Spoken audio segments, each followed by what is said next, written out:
네, 우리 옆 사람에게 축복합니다. 좋은 아침입니다. 네, 오늘은 말씀이 좀 길어서 나선채 형제님이 읽어주도록 하겠습니다. 사사기 11장 1절부터 끝절까지인데 중간에 생략하고 한번 읽어보도록 하겠습니다. 길르앗 사람 입다는 큰 용사였으니 기생이 길르앗에게서 낳은 아들이었고 길르앗의 아내도 그의 아들들을 낳았더라. 그 아내의 아들들이 자라매 입다를 쫓아내며 그에게 이르되 너는 다른 여인의 자식이니 우리 아버지의 집에서 기업을 잊지 못하리라 한지라. 이에 입다가 그의 형제들을 피하여 돕당에 거주하매 잡류가 그에게서 모여와서 그와 함께 출입하였더라. 얼마 후에 암몬 자손이 이스라엘을 치려하니라. 암몬 자손이 이스라엘을 치려할 때에 길르앗 장로들이 입다를 데려오려고 돕당에 가서 입다에게 이르되 우리가 암몬 자손과 싸우려 하니 당신은 와서 우리의 장관이 되라 하니 입다가 길르앗 장로들에게 이르되 너희가 전에 나를 미워하여 내 아버지 집에서 쫓아내지 아니하였느냐. 이제 너희가 환난을 당하였다고 어찌하여 내게 왔느냐 하니라. 그러므로 길르앗 장로들이 입다에게 이르되 이제 우리가 당신을 찾아온 것은 우리와 함께 가서 암몬 자손과 싸우게 하려 함이니 그리하면 당신이 우리 길르앗 모든 주민의 머리가 되리라 하매 입다가 길르앗 장로들에게 이르되 너희가 나를 데리고 고향으로 돌아가서 암몬 자손과 싸우게 할 때에 만일 여호와께서 그들을 내게 넘겨주시면 내가 과연 너희의 머리가 되겠느냐 하니 길르앗 장로들이 입다에게 이르되 여호와는 우리의 사이의 증인이시니 당신의 말대로 우리가 그렇게 행하리라 하니라. 이에 입다가 길르앗 장로들과 함께 가니 백성이 그를 자기들의 머리와 장관을 삼은지라. 입다가 미스바에서 자기의 말을 다 여호와 앞에 아뢰니라. 이에 여호와의 영이 입다에게 임하시니 입다가 길르앗과 므낫세를 지나서 길르앗의 미스베에 이르고 길르앗의 미스베에서부터 암몬 자손에게로 나아갈 때에 그가 여호와께 서원하여 이르되 주께서 과연 암몬 자손을 내 손에 넘겨주시면 내가 암몬 자손에게서 평안히 돌아올 때에 누구든지 내 진문에서 나와서 나를 영접하는 그는 여호와께 돌릴 것이니 내가 그를 번제물로 드리겠나이다 하니라. 이에 입다가 암몬 자손에게서 이르러 그들과 싸우더니 여호와께서 그들을 그의 손에 넘겨주심에 아로엘에서부터 민닛에 이르기까지 20성읍을 치고 또 아벨 그라밈까지 매우 크게 무찌르니 이에 암몬 자손이 이스라엘 자손 앞에 항복하였더라. 입다가 미스바에 있는 자기 집에 이를 때에 보라 그의 딸이 소고를 잡고 춤추며 나와서 영접하니 이는 그의 무남 동료라. 입다가 이를 보고 자기 옷을 찢으며 이르되 어찌할꼬 내 딸이여 너는 나를 참담하게 하는 자요 너는 나를 괴롭게 하는 자 중의 하나로다. 내가 여호와를 향하여 입을 열었으니 능히 돌이키지 못하리로다 하니 딸이 그에게 이르되 나의 아버지여 아버지께서 여호와를 향하여 입을 여셨으니 아버지의 입에서 낸 말씀대로 내게 행하소서. 이는 여호와께서 아버지를 위하여 아버지의 대적 암몬 자손에게 원수를 갚으셨음이니이다 하니라. 또 그의 아버지에게 이르되 이 일만 내게 허락하사 나를 2달만 버려두소서. 내가 내 여자 친구들과 산에 가서 나의 처녀로 죽음을 인하여 애곡하겠나이다 하니 그가 이르되 가라 하고 2달을 기한하고 그를 보내니 그가 그 여자 친구들과 가서 산 위에서 처녀로 죽음을 인하여 애곡하고 2달 만에 그의 아버지에게로 돌아온지라. 그는 자기가 서원한 대로 딸에게 행하니 딸이 남자를 알지 못하였더라. 이것이 이스라엘의 관습이 되어 이스라엘의 딸들이 해마다 가서 길르앗 사람 입다의 딸을 위하여 나흘씩 애곡하더라. 네, 오늘은 사사기 10장은 건너뛰고 11장 말씀 가지고 나누도록 하겠습니다. 사사기 10장은 이제 11장에 사사 입다가 이제 등장하게 된 그 배경을 설명하고 있는 장입니다. 사사기 10장은 돌라, 야일이라는 두 사사 얘기가 간단히 기록이 돼 있고 그 다음에 이제 이스라엘 백성들이 늘 그러하듯이 또 하나님 앞에 반역하고 배도하는 일을 되풀이해서 다시 하나님이 이스라엘 백성에게 대적을 허락하십니다. 이스라엘 백성은 다시 이제 이방의 학정 아래 놓이게 되죠. 그래서 그들에게 또 구원이 필요한 이제 상황이 되었습니다. 이제 여기에 입다가 하나님이 세우셔서 등장하게 됩니다. 이제 1절에 보시면 입다를 큰 용사라고 기록하고 있어요. 그러니까 입다는 원래 이 싸움을 잘하는 사람으로 이름을 떨치고 있었던 것 같아요. 그런데 이제 이 입다는 불우한 환경 속에서 성장을 했습니다. 여기 보면 기생이 길르앗에게 낳은 아들이라고 그러는데 여기서 말하는 기생이라는 것은 장녀를 말하는 거예요. 길르앗이라는 것은 인명도 되고 지명도 되는데 여기서는 인명입니다. 길르앗이라는 사람에게 이제 아들을 낳았는데 아마 길르앗이 그 아들을 자기 집에다 데려다가 기른 것 같아요. 이제 성장하고 나니까 본처 아들들이 이 입다를 쫓아냅니다. 아마 아버지가 이제 죽은 이후인 것 같아요. 그래서 이 입다는 형제들을 피해서 도읍이라고 하는 땅에 가서 불량배들하고 어울리면서 거기서 이제 왕초 노릇하면서 살게 됩니다. 이러던 중에 이제 암몬 자손이 이제 쳐들어오게 됐어요. 그래서 길르앗 장로들, 그러니까 여기서 길르앗은 지명이에요. 길르앗 땅의 장로들이 입다를 수송을 해가지고 이제 찾아옵니다. 그러면서 와서 우리를 좀 도와라. 우리가 장관시켜 줄게.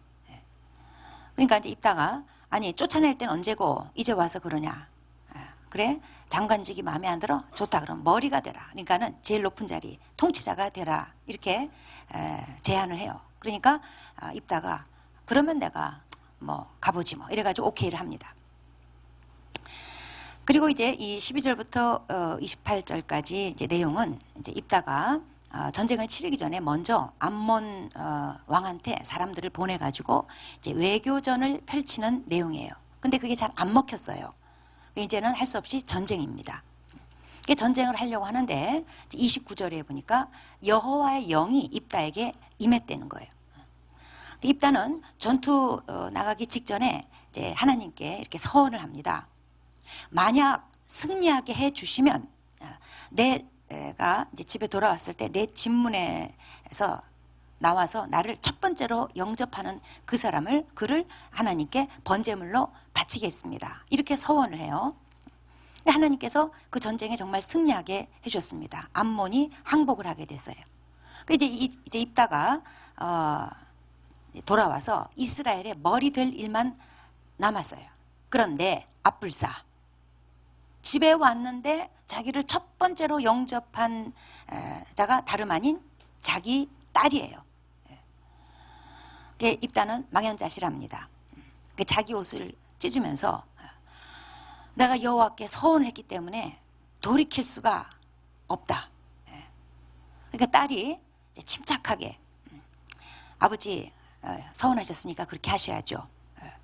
하나님이 아버지께 승리를 주셨잖아요. 참 우리에게는 기대하기 힘든 모습들이에요. 우리는 만약에 승리하고 집에 왔는데 딸이 딱 나오면은 뭐 언제 그랬냐는 듯이 싹 말 뒤집고 또 아버지가 서운한 것에 대해서 아버지가 하거나 말거나 아버지 연을 끊는 한이 있더라도 뭐 이럴 리 없는데 딸이 침착하게 이렇게 나옵니다. 그러면서 저한테 2달만 시간을 주세요. 친구들과 이제 산에서 애곡하고 내려오겠습니다. 아버지가 허락했습니다. 그리고 2달 만에 돌아왔습니다. 그리고 39절에 보면은 입다가 서원한 대로 딸에게 행했더라. 그렇게 성경이 기록하고 있어요. 정말 어이없고 슬픈 얘기예요. 다른 사사 같았으면 이제 33절에 암몬이 항복했더라. 그 다음 절에 보통 뭐가 기록되냐면 그 땅이 몇 년 동안 몇십 년 동안 평안하였더라. 이렇게 끝나는데 이 입다 얘기는 아주 비극으로 끝나고 말았어요.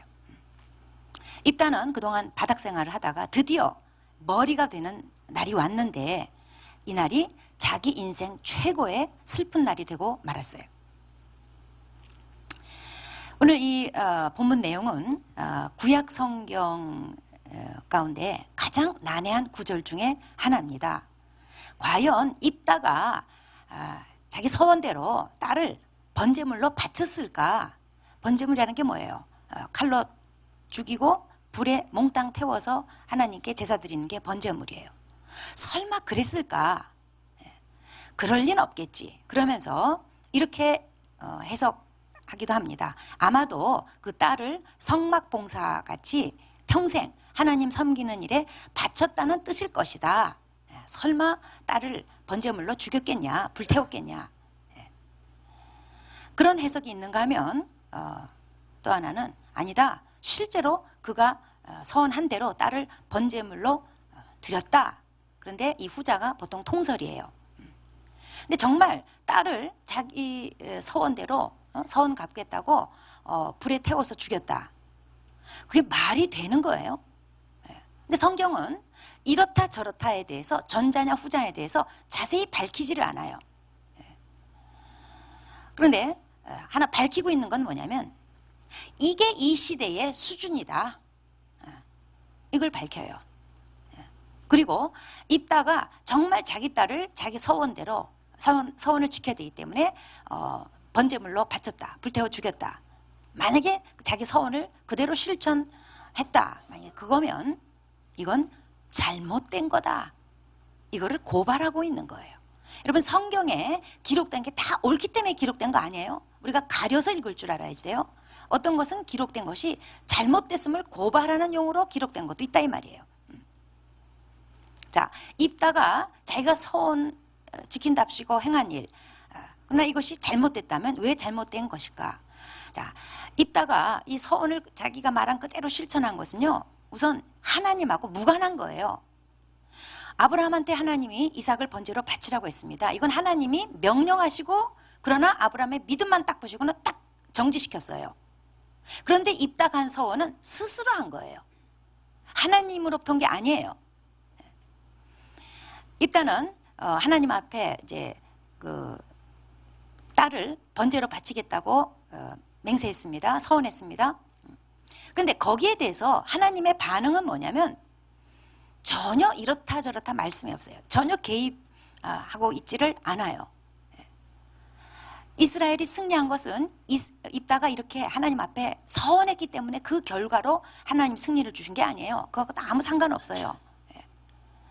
그러니까 입다가 지금 자기 딸을 번제물로 약속대로 번제물로 바쳤을지라도 이 제사가 하나님께 상달되고 그런 건 아닙니다. 입다의 이 서원이 실천된 거는, 입다가 이렇게 밀어붙인 거는 입다가 하나님을 제대로 알지 못했기 때문에 율법에 대해서 무지했기 때문이기도 해요. 입다는 아마 성경 말씀을 부분적으로는 안 했을 것 같아요. 아브라함이 하나님께 이삭을 번제로 바쳤다. 아마 그까지만 알은 것 같아. 하나님이 막으셨다. 그거는 설교 듣다가 아마 졸았을 것 같아.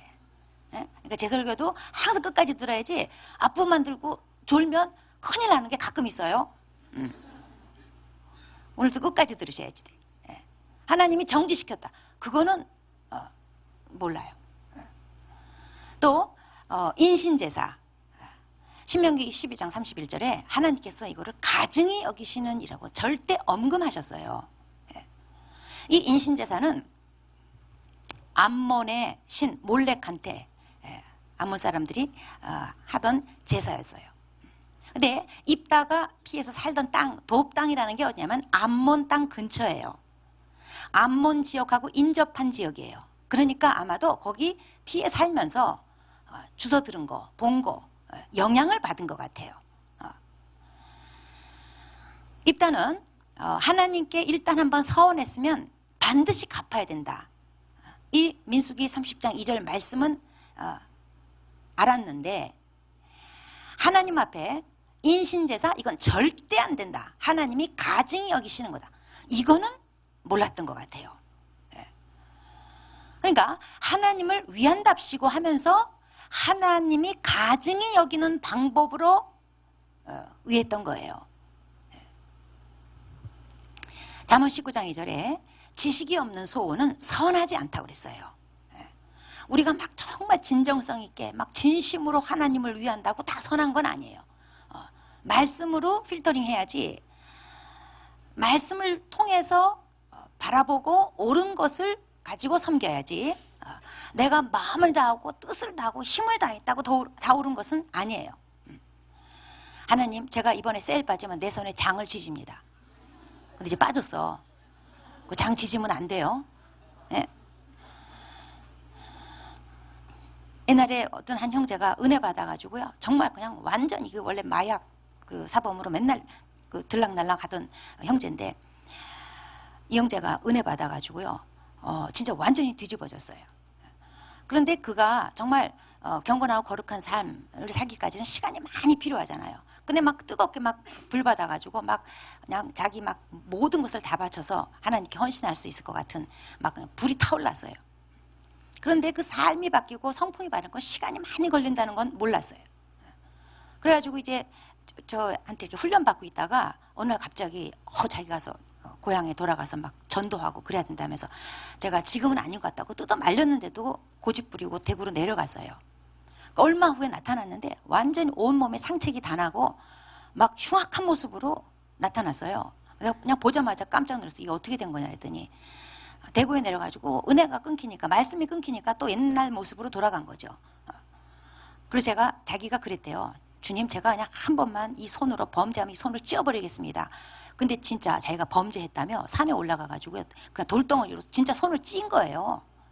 그래서 손 하나 기부스하고 여기만 온 몸에 상책이 다 내가지고 그러고 나타난 거예요. 그 형제는 자기 말에 신실했어요. 그런데 그 소원이 선하냐 말이에요. 하나님이 원하셨겠냐 말이에요. 입다는 자신의 서원에 대해서 용서를 구하고 철회했어야 됐어요. 입다는 나는 이래봬도 내 서원에 충실히 이행했다.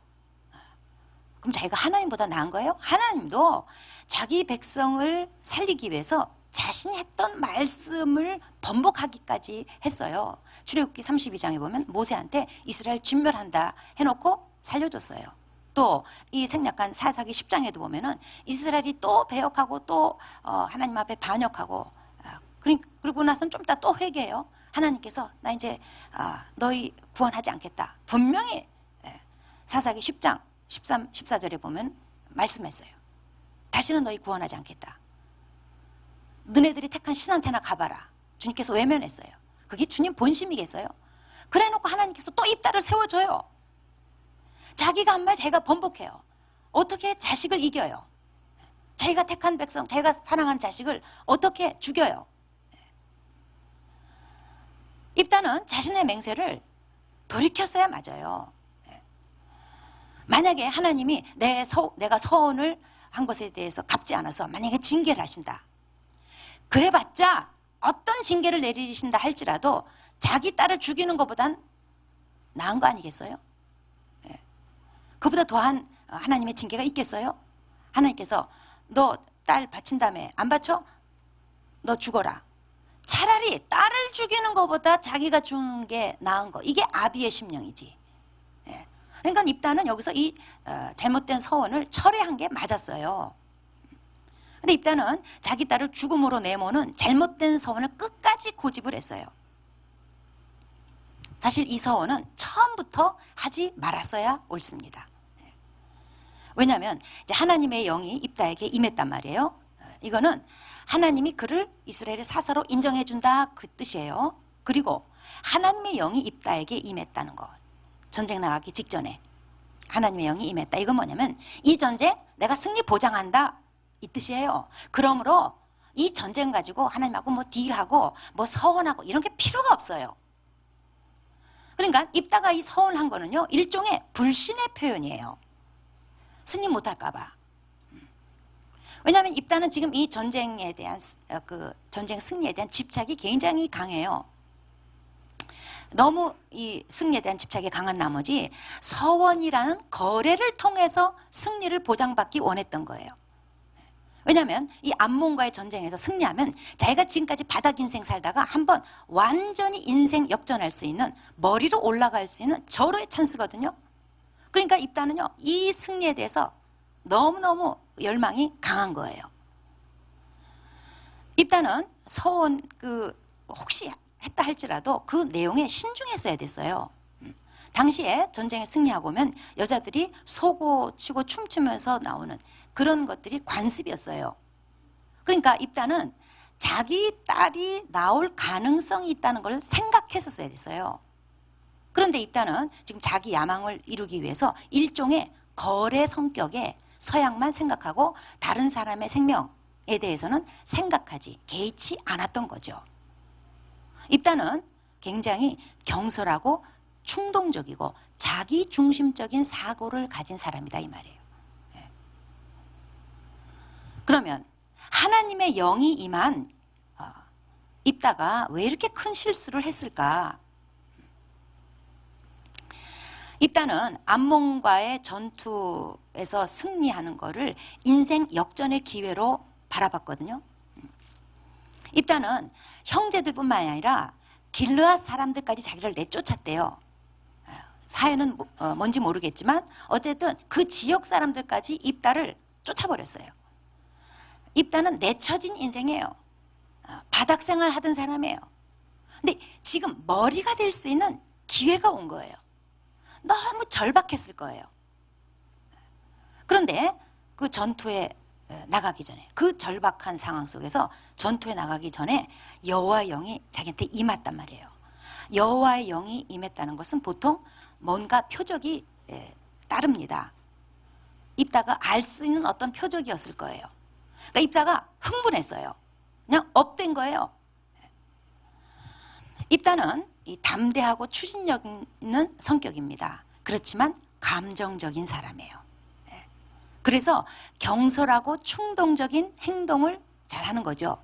그래서 경솔하고 충동적인 서원을 했던 거예요. 담대하고 추진력이 있으나 감정적인, 이게 입다 퍼스널리티예요. 입다 유형. 우리 교회도 있죠. 본인일 수도 있어요. 왜 이렇게 됐을까?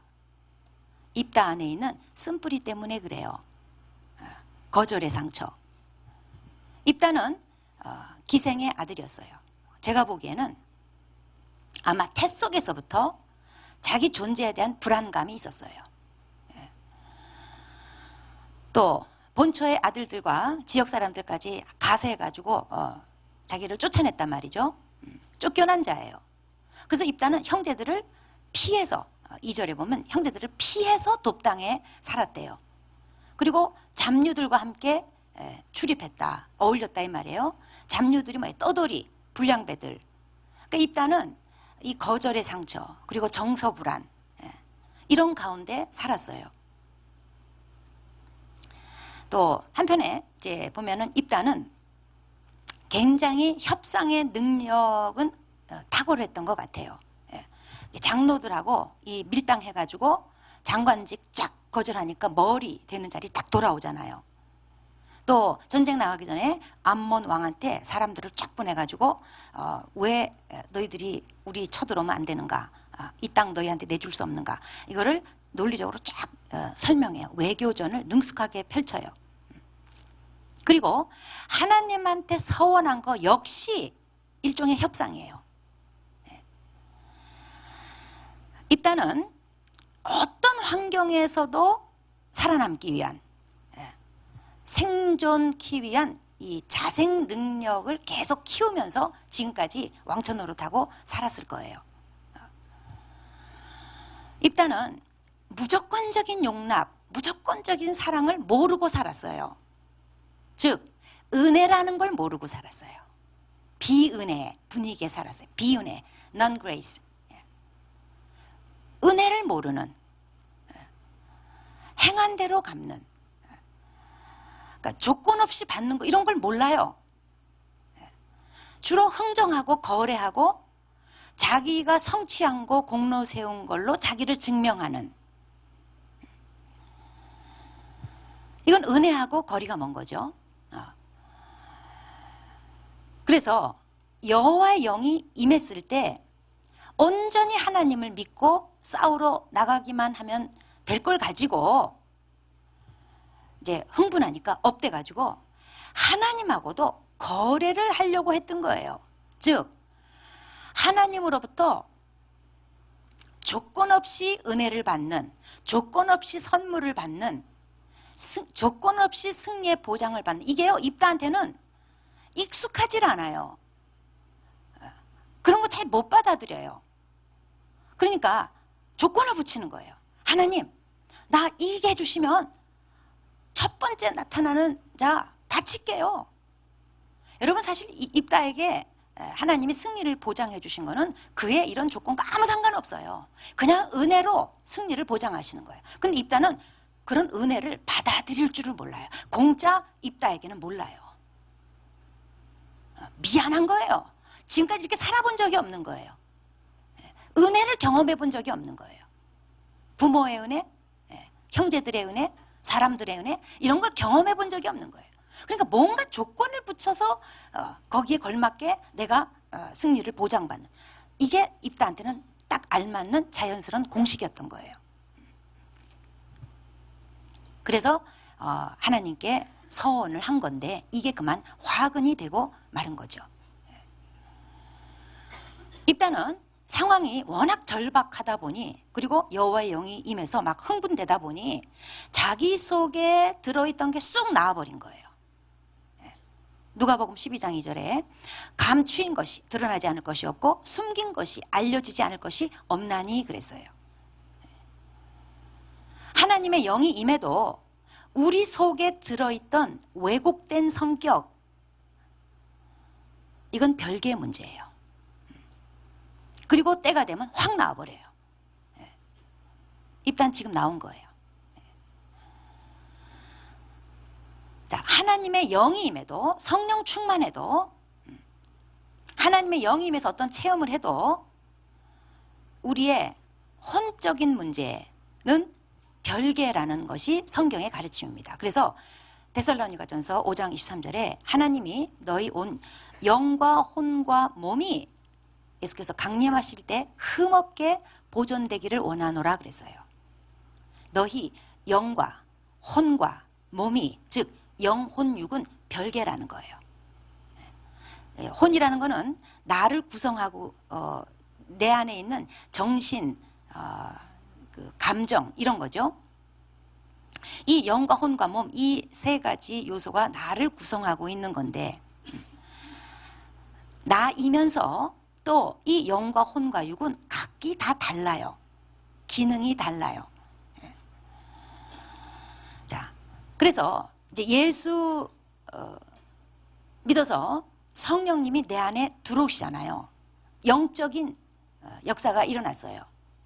그렇지만 내 안에 혼과 육의 조건은 다른 거예요. 성령님이 내 안에 들어오셨어도 내 혼과 육은 그 옛날 그냥 그대로 남아있어요. 그 주변 사람들이 너 예수 믿는데 왜 저래? 왜 그러냐? 특히 결혼하고 나서 이 신앙생활을 할 때 부부 사이에 힘든 점이 뭐냐면, 결혼 생활이라는 것은 감추인 것이 드러나지 않을 것이 없고 숨긴 것이 알려지지 않을 게 없는 게 결혼 생활이에요. 연애할 땐 다 감출 수 있어. 뭐 화장빨에 조명빨에 뭐 이렇게 해가지고 감추면 돼. 근데 결혼하면 다 드러나요. 그러니까 부부싸움을 더 많이 하는 거야. 교회에서는 위선적으로, 가식적으로 뭐 어쩌고저쩌고 뭐 그래 자매들한테 잘하더라 뭐. 세상에 집에서는 설거지 한 번 하더니 식사도 한 번 잘만 하더라 뭐. 아주 앞장서서 치우더라 그래. 집에서 한 번 해봐 뭐 이러면서. 다 드러나요 집에 오면은. 그러니까 더 많이 싸워요, 안 믿는 사람보다. 조이 캠프 가서, 수련회 가서 방언 받았어요. 뭐 싹 다 바뀌면 좋은데 여전히 내 혼은 그대로고 내 육은 그대로야. 가족들이 너 방언한다며, 너 꼬라지가 그게 뭐냐 그래요. 방언 받았어요. 영적인 영역이에요. 그렇지만 성격 영역, 지정의 영역, 나의 생각이나 감정 영역, 이런 마음의 영역은 별개 문제예요. 그렇기 때문에 얼마 전에 어떤 목사가 자기 딸 때려 숨지게 한 사건이 있었잖아요. 그게 어떻게 목사가 신학교에 강의 나가는 사람이 어떻게 가능할까? 가능해요. 그에게도 한때는 하나님의 영이 임했겠죠. 그리고 심오한 말씀 깨달았겠죠. 그거 가짜라는 거 아니에요. 그건 진짜예요. 그러나 그의 혼의 변화를 위해서 별도의 노력을 했었어야 됐다 이 말이에요. 하나님의 영이 임한 게 다가 아니에요. 왜곡된 성격의 뿌리, 이건 거의 다 대부분 보면 상처에서 옵니다. 다른 말로 쓴 뿌리. 그래서 히브리서 12장 15절에 쓴뿌리가 나서 괴롭게 하여 많은 사람이 이로 말미암아 더럽게 되지 않게 해라 그랬어요. 입다는 자기 딸이 제일 처음에서 집에서 툭 튀어나오는 거, 그거 보고는 35절에 보면 너는 나를 괴롭게 하는 자로다 그러면서 막 망연자실했어요. 옷을 찢었어요. 딸이 그를 괴롭게 하는 게 아니라 사실은 입다의 쓴뿌리가 이 문제를 괴롭게 만든 거예요. 그래서 우리 속의 쓴뿌리에 대해서 우리는 이게 영적인 것과 별개 문제라는 것을 인식해야 됩니다. 별개 문제이기 때문에 영적으로 은혜 받는 것과 별개로 노력하면서 뽑아야지 돼요. 여러분, 성령 받았다고 썩은이가 뽑혀요? 썩은이는 치과 가서 뽑는 거예요. 성령 받았다고 우리 속에 쓴뿌리가 확 뽑히고 그런 거 아니에요. 이건 별개 문제예요. 다행히 우리 교회는 치유 수양회라는 게 있어요. 이거는 정말 하나님이 주신 특별한 은혜의 장이에요. 이거 활용하셔야지 돼요. 그러면 치유 수양회 못 가는 다른 교회 교인들은 어떡하냐? 치유 수양회라는 게 좋은 길이라는, 좋은 방법이라는 뜻이지 유일한 방법이라는 뜻은 아니에요. 치유 수양회 못 가는 사람, 못 가는 교인들, 우선 다른 사람들의 반복되는 권면이나 지적에 대해서 귀 기울일 줄 알아야지 돼요. 사람들이 나한테 아무 말도 안 하던데요.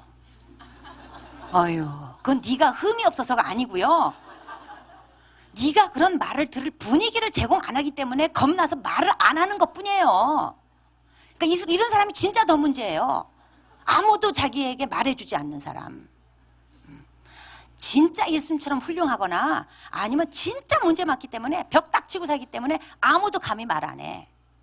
극과 극이에요. 그런데 내가 보기엔 예수님 닮아서 말할 게 없는 사람은 내가 알기로는 없어. 얘가 진짜 문제 있는 사람이에요.